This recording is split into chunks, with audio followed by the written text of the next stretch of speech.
আপনি প্রশ্ন করেছেন আয়নাঘরের আইডিয়া কে দিয়েছিল। হ্যাঁ, আইডিয়াটা দিয়েছিল আমার বিআই তারেক সিদ্দিকী।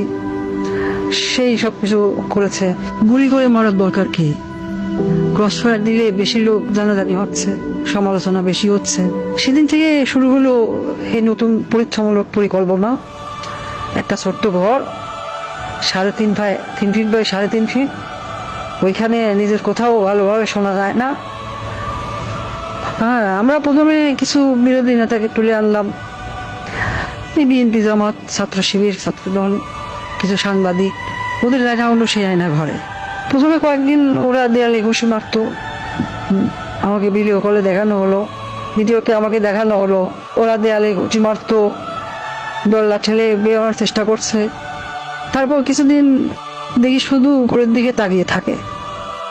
তারপর এক সময় ক্লান্ত হয়ে শুধু উপরের দিকে তাকিয়ে থাকতো। প্রথম কিছুদিন কেউ বুঝতে পারতো না কতটা সময় গেছে, কয়দিন তাদের আটকটা হয়েছে। খাবার অনেক কম দেওয়া হতো, খাবার কম দিতে বলতাম, পানিও খুব সীমিত। কেউ কেউ নিজের আয়নায় নিজের প্রতিবিম্বকে দেখে শত্রু মনে করত, নিজেকেই আক্রমণ করা শুরু করলো। নিজের দেয়ালে নিজের হাত দিয়ে কুশি মারলো, হাত রক্তাক্ত করলো। আমার সবচেয়ে সুন্দর দৃশ্য ছিল যখন একজন